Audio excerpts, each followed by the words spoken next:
Baik. Nah, tadi fitnah hidup dan mati, kemudian fitnah azab kubur, kemudian fitnah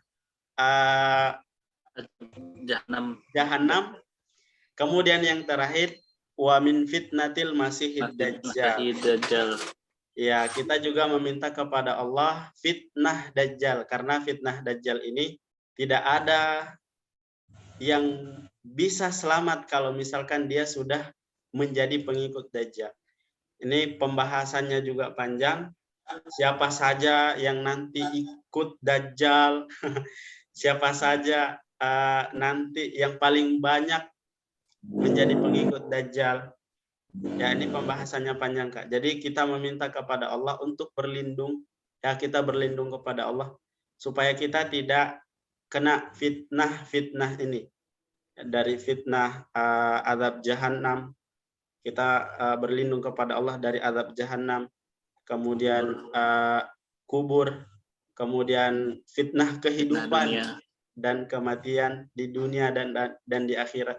Kemudian kita meminta kepada Allah dari fitnah dajjal, karena ini luar biasa. Kalau misalkan dajjal sudah turun, ya jarang yang bisa selamat. Akhir zaman fitnahnya sangat besar. Jadi teman-teman sekalian, penting membaca doa ini di akhir tahiyat kita. Pada saat kita bertasyahud akhir, baca dua doa ini. Ya, yang tadi As'ad sampaikan, Allahumma aini ala dzikrika wa syukrika wa husni ibadatik. Kemudian yang kedua, yang terakhir, kita meminta pertolongan dari Allah Subhanahu wa taala dari semua fitnah-fitnah yang ada. Nah, ini Kak. Kemudian ini dibaca jadi gimana, Ustaz? Gimana, Kak? Jadi ini dibaca yang tadi 4 perlindungan itu dulu, baru tadi Kak Asad bilang, atau Kak Asad yang tadi bilang itu baru 4 yang perlindungan itu? Tidak masalah. Untuk urutannya tidak masalah. Iya. Boleh yang Allahumma aini ala dzikrika dulu. Kemudian yang fitnah-fitnah tadi boleh, atau boleh dibalik, tidak masalah. Teman-teman, ya. Yang penting kita baca doa itu di akhir tasyahud kita. Insya Allah, kalau kita istiqomah, Allah melindungi kita. Baik. Teman-teman, ada lagi yang ingin bertanya? Silakan.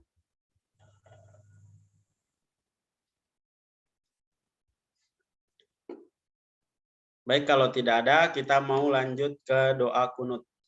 Ya. Doa kunut. Sudah tampil ya? Baik. Yang pertama, kunutnya, doa kunut disadur dari Majmu' Fatawa Syekh Ibnu Utsaimin. Ya, kita tahu Syekh Ibnu Utsaimin itu siapa? Salah satu ulama besar di abad ini. Syekh Saleh Ibnu Utsaimin. Salah satu mufti di Arab Saudi. Beliau sudah meninggal ya. Ini banyak kitab-kitab yang beliau syarah, banyak kitab-kitab beliau tulis selama beliau hidup. Hampir semua cabang ilmu ada kitabnya Syekh Saleh Al-Utsaimin. Bahkan syarah Arba'in An-Nawawi itu ada syarahnya beliau. Baik, kita mulai. Bismillah. Allahumma hdini fi man hadait. Ya, wa'afini fi man afait. Wa tawallani fi man tawallait. Wa barik li fi ma a'tait. Wa qini syarra ma qadait. Innaka taqdi wa la yuqda alaik. Wa innahu la yadhillu man walait. Wa la ya'izzu man adait. Tabarakta rabbana wa ta'alait. Jadi ini doa kunut yang biasa kita baca baik itu di sholat witir di akhir Ramadan di 17 ke atas, 17 Ramadan ke atas. Kemudian di kunut subuh, ada juga bagi teman-teman yang kunut subuh, ini doa kunut yang kita baca ya. Secara garis besar artinya, ya Allah, berilah aku petunjuk sebagaimana siapapun yang telah engkau berikan petunjuk. Jadi kita meminta petunjuk kepada Allah Subhanahu wa taala. Berilah aku keselamatan sebagaimana orang yang telah engkau berikan keselamatan. Jadi Allahumma hdini fiman hadait, kita meminta petunjuk. Kemudian wa'afini fiman afait, apa yang kita minta kepada Allah?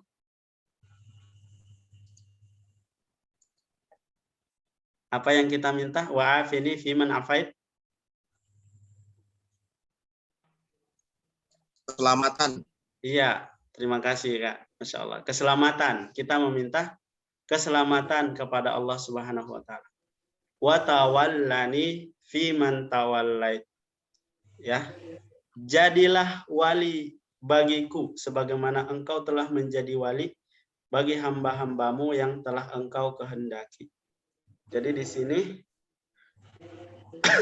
kita meminta kepada Allah supaya Allah menjadi pembimbing kita. Ya. Di sini bukan menjadi wali songo ya, teman-teman. Bukan wali songo. Tapi di sini yang dimaksud menjadi pembimbing. Ya, kita meminta kepada Allah supaya Allah menjadi wali kita. Menjadi pembimbing kita. Ya, menjadi zat yang bertanggung jawab kepada kita. Untuk menjadi wali, pembimbing kita. Kemudian selanjutnya wabarik li fima a'tait, berkahilah untukku terhadap apa yang telah engkau berikan kepadaku. Jadi teman-teman, di sini kita meminta kepada Allah untuk ya, kita meminta kepada Allah supaya apa yang Allah berikan kepada kita menjadi berkah. Ya, jadi misalkan Allah memberikan kita rezeki walaupun sedikit, tapi kita meminta berkah. Ya. Percuma kalau misalkan kita dikasih gaji 100 juta setiap bulan, tapi tidak berkah. Ya, mungkin ada yang Allah kasih hanya misalkan 2 juta, misalkan. Sudah berkeluarga, punya anak, tapi gajinya segitu, misalkan. Tapi berkah cukup untuk kehidupannya. Jadi kita meminta keberkahan kepada Allah Subhanahu wa taala. Walaupun sedikit tapi berkah itu Masya Allah nikmat, terasa nikmatnya. Nikmat, teman-teman. Walaupun sedikit ya. Walaupun misalkan kita bilang makan hanya sepiring berdua, misalkan dengan pasangan, sepiring berdua, tapi berkah. Kita juga merasa kenyang. Ya. Dibanding dengan misalkan kita dikasih rumah mewah, mobil mewah, uang melimpah, harta melimpah, tapi tidak berkah. Yang ada misalkan keluar masuk rumah sakit, pusing setiap hari, ya, pikirin sana, pikirin hal-hal yang tidak penting. Nah itu makanya kita meminta keberkahan dari Allah Subhanahu wa taala atas apa yang Allah berikan kepada kita. Walaupun sedikit tapi berkah. Wa qini syarra ma qadait, lindungilah aku dari keburukan apa yang telah engkau takdirkan ya Allah. Jadi tidak kita pungkiri bahwa di dalam kehidupan ini ada saja keburukan yang Allah takdirkan kepada kita. Jadi Allah Subhanahu wa taala juga menakdirkan sesuatu yang buruk karena kita beriman bahwa Allah kita beriman kepada qada dan qadar. Jadi kita beriman kepada Allah, Allah itu menciptakan takdir baik maupun buruk. Jadi pada saat kita mengalami hal yang buruk-buruk itu, yang kurang-kurang itu, kita meminta perlindungan kepada Allah. Kemudian innaka taqdi wa la yuqda 'alaik. Sesungguhnya engkau yang menetapkan dan tidak ada yang menjatuhkan ketetapan untukmu. Jadi Allah yang menetapkan, tidak ada yang menjatuhkan ketetapan kepada Allah. Kemudian selanjutnya wa innahu la yadhillu man wala. Sesungguhnya tidak akan terhina orang yang telah engkau cintai. Jadi orang-orang yang Allah cintai, orang-orang yang Allah sayangi di muka bumi ini sesungguhnya tidak akan pernah terhina sama sekali. Ya. Teman-teman sekalian, Allah akan jaga orang-orang yang Allah cintai. Dan tidak akan mulia orang yang telah engkau musuhi, orang yang telah engkau hinakan, ya Allah. Jadi ada orang yang bahkan kita baru pertama kali ketemu, misalkan. Baru pertama kali ketemu. Dari penampilan wajahnya, kemudian tingkah lakunya itu kita sudah nyaman. Ada orang seperti itu. Ada juga yang baru pertama kali kita ketemu, mulai dari tutur katanya, ya, kelakuannya, kemudian body language, ya, bahasa tubuhnya itu sudah tidak enak. Ada orang seperti itu. Jadi teman-teman sekalian, kita meminta perlindungan kepada Allah. Kemudian tabarakta rabbana wa ta'ala. Terberkahilah engkau dan tertinggilah engkau, wahai Tuhan kami, wahai Rabb kami. Baik teman-teman, ini kosakatanya. Penting untuk, sekali lagi, penting untuk mengetahui kosakatanya. Allahumma hdini, ya Allah, berilah aku petunjuk, fi man hadait, sebagaimana siapapun, ya, fi man, sebagaimana siapapun, hadaita, yang telah engkau berikan petunjuk. Hadayah di, ya, itu fiilnya hadayah di. Kalau hada fiil madhi lampau, yahdi yang engkau akan beri petunjuk. Artinya sesuatu yang akan terjadi. Di sini hada pakai fiil madhi, sesuatu yang telah berlalu, lampau. Ya, sebagaimana yang telah engkau berikan petunjuk. Wa'afini, ya Allah, berikanlah aku keselamatan sebagaimana yang telah engkau berikan keselamatan. Wa tawallani, jadilah wali bagiku. Nah, di sini teman-teman kita bisa mengambil pelajaran. Di sini fiil amr. Fiil amr. Jadi fiil amr itu adalah perintah, teman-teman. Perintah. Tapi konteksnya perintah itu ketika dari atasan ke bawahan. Nah, itu. Perintah dikatakan perintah ketika dari atasan ke bawahan. Misalkan bos nyuruh bawahannya. Itu perintah. Tetapi ketika dari bawahan ke atasan, kalau dalam bahasa balaghahnya itu bukan perintah, tapi permintaan.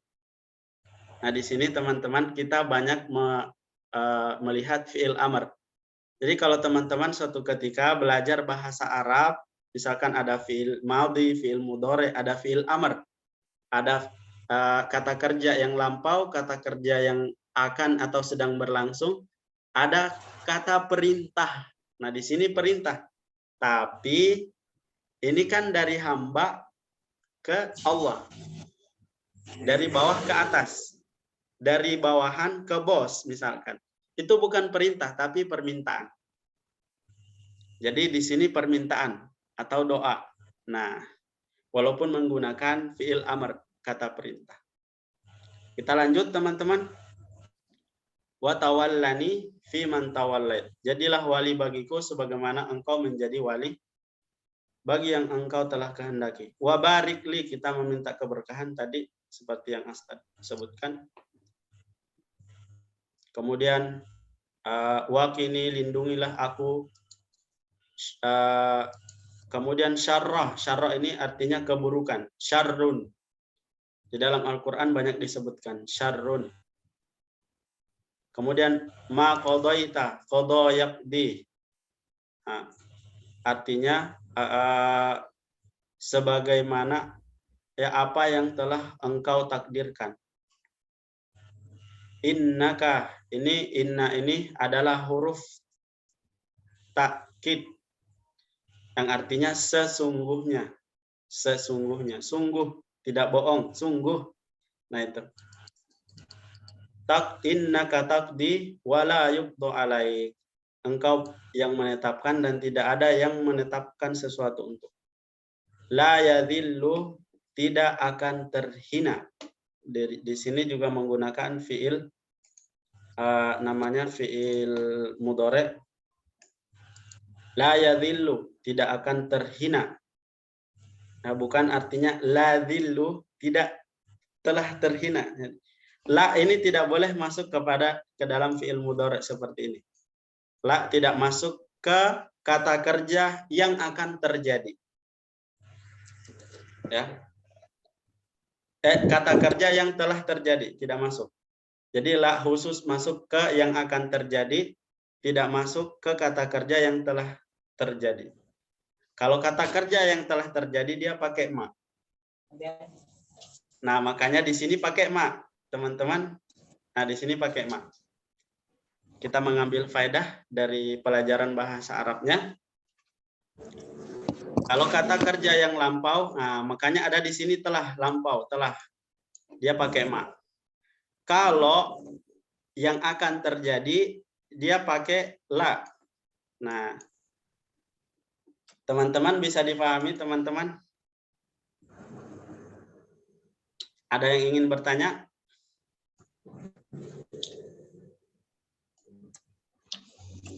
Kita lanjut ya.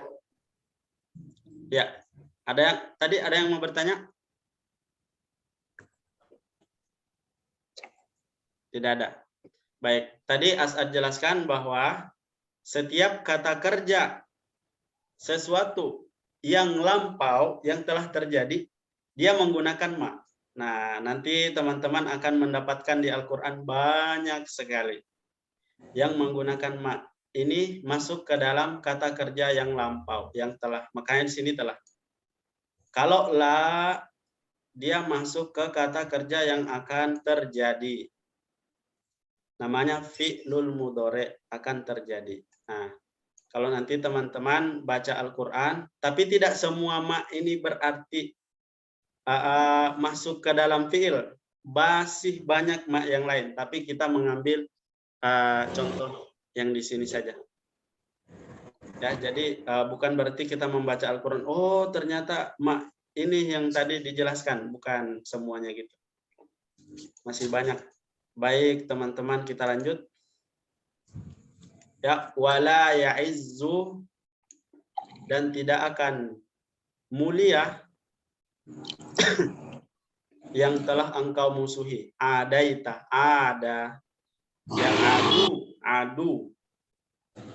Di situ namanya adu, musuh. Tabarakta, terberkahilah engkau. Rabbana, Tuhan kami. Rob kami. Wa ta'ala, tertinggilah engkau ya Allah. Kita mengambil faedah teman-teman. Secara umum doa kunut terbagi menjadi dua bagian. Bagian yang pertama ini adalah bagian untuk Allah Subhanahu wa taala. Ini untuk Allah, memuji, semua puji-pujian. Ini untuk bagian pertama. Ya, jadi dibagi dua, teman-teman. Jadi kalau kita nanti kunut di subuh atau kunut nanti di witir, ternyata maknanya ada dua. Bagian pertama sampai waqini syarra ma qadait adalah bagian permintaan kepada Allah. Nah, ini bagian permintaan kepada Allah. Ini bagian permintaan. Jadi semua ini adalah permintaan. Ihdini, berikanlah aku petunjuk. Afini, ya, tawallani, jadilah engkau wali. Wabarik li, berkahilah aku. Kemudian bagian kedua, ini bagian yang kedua, ini adalah bagian pengakuan dan pengagungan Allah. Jadi ini yang pertama adalah permintaan. Ya. Mungkin teman-teman bertanya, Kak Asad tadi katanya kita memuji Allah dulu, baru meminta. Tapi di sini dibalik. Ya. Di sini dibalik.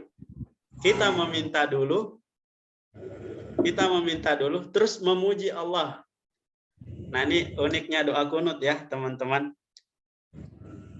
Biasanya kita memuji Allah dulu, baru meminta. Tapi ini kita minta dulu, baru memuji. Ini doa kunut. Kemudian yang kedua, ini adalah bagian pengakuan dan pengagungan Allah. Nah, di sini bukan permintaan lagi. Ini adalah memuji Allah Subhanahu wa taala. Innaka taqdi wa la yuqda alaik, sesungguhnya engkau yang menciptakan sesuatu, sesungguhnya engkau yang menjadi wali, sesungguhnya engkau yang membuat sesuatu hina. Nah, itu teman-teman. Baik, ini yang terkandung di dalam doa kunut. Teman-teman ada yang bertanya?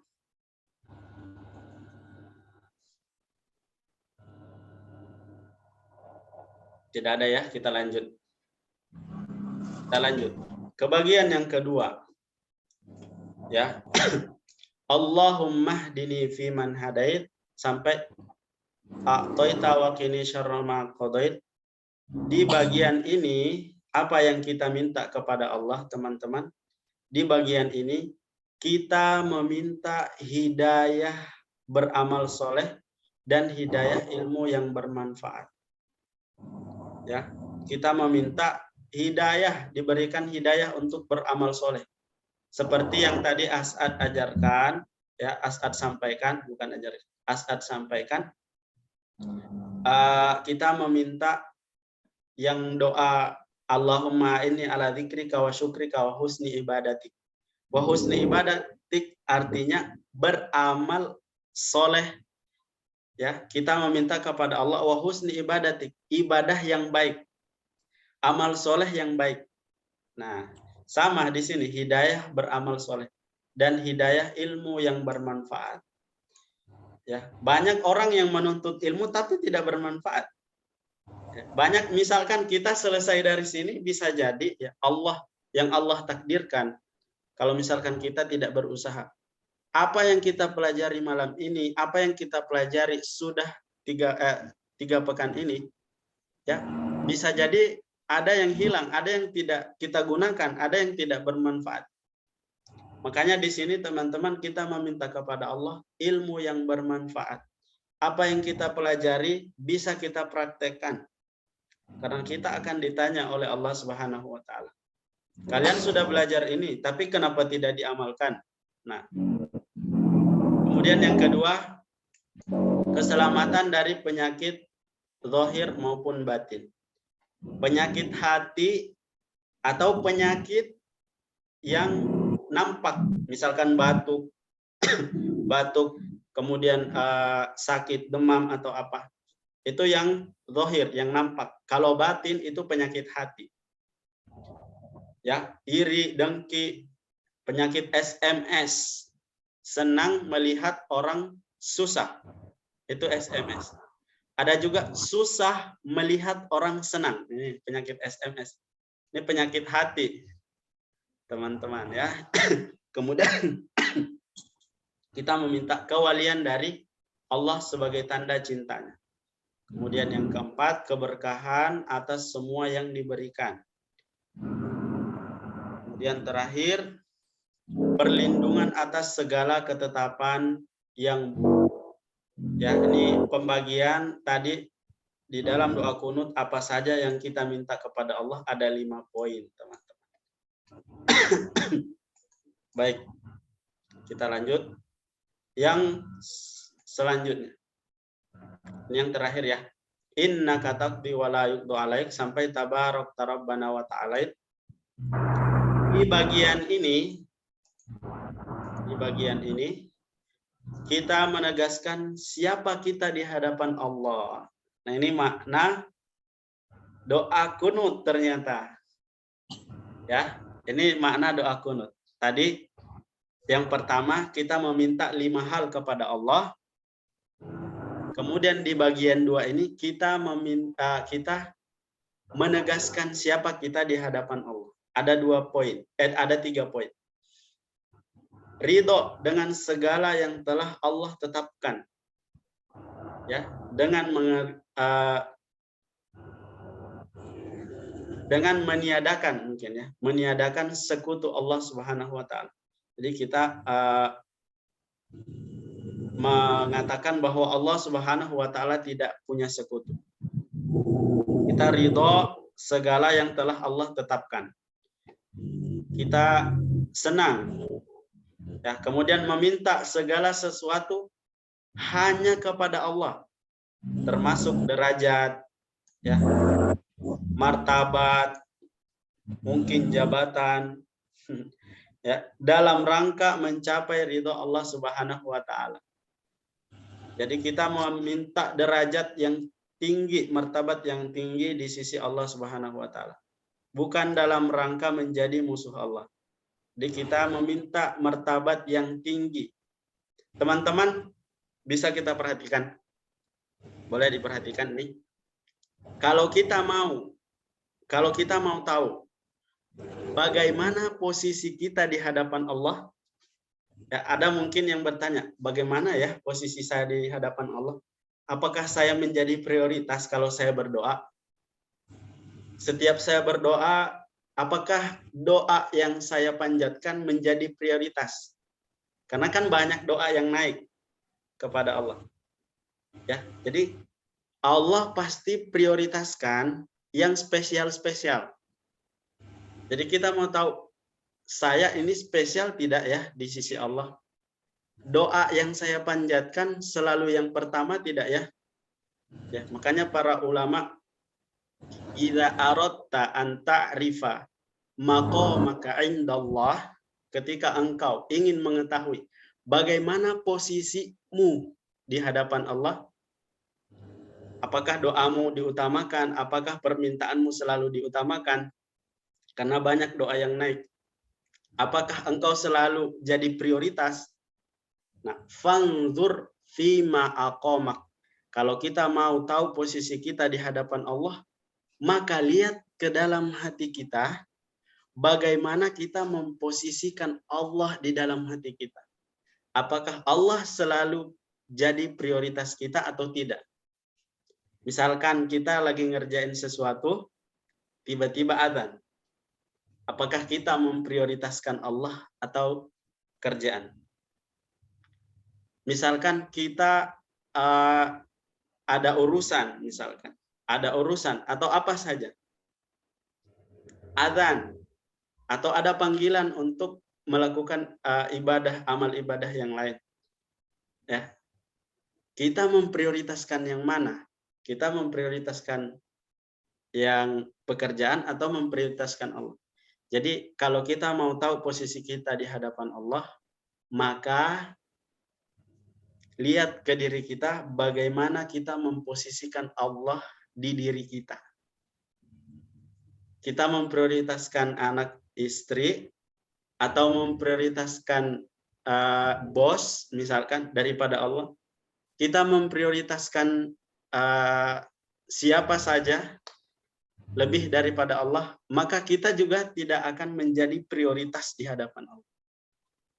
Jadi ketika kita memprioritaskan Allah, maka Allah akan memprioritaskan kita juga.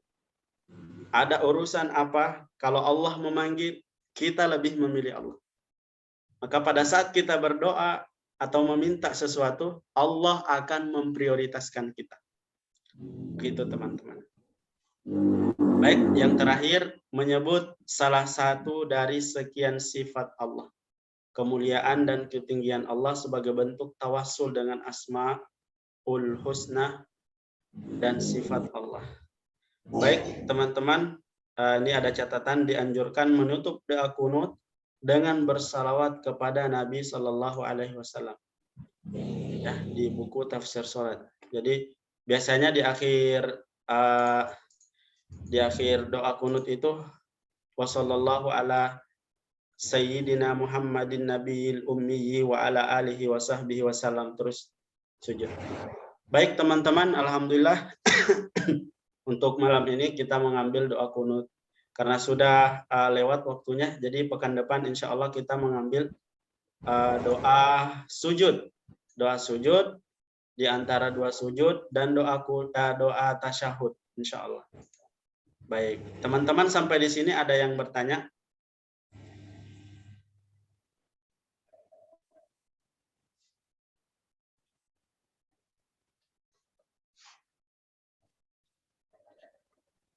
Kak Doni, ada pertanyaan? Ya, ada Pak Ustaz. Belum ada. Ada dua Doni ya, Masya Allah. Kak Doni Marlen sama yang satu Doni Gusman. Doni Gusman, oh Masya Allah, iya. Kak Doni Marlen ada pertanyaan, Kak? Udah, sementara ini cukup jelas. Jelas ya, baik.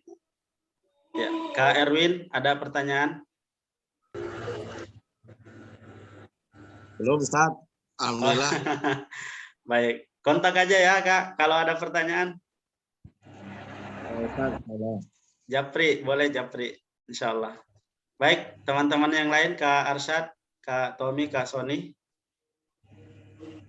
Kak Danu, belum ada. Ustaz nanya juga dong tentang kunut. Iya, silakan. Yang Kak. kunut itu kan ada kunut nazilah juga itu, apa sama apa berbeda? Oh, kunut nazilah. Baik. Di sini ada kunut yang mungkin kita katakan kunut biasa. Ya, kunut biasa, ada yang kunut subuh atau kunut di witir. Nah, adapun kunut nazilah, ya, kunut nazilah itu kunut yang dilaksanakan di setiap sholat, teman-teman. Di setiap sholat. Jadi sholat subuh, zuhur, asar, maghrib, isya, semua kunut di rakaat terakhir. Itu namanya kunut nazilah. Dan biasanya itu dilaksanakan atau dilakukan ya pada saat ada musibah. Nah, baik, ini rekodnya saya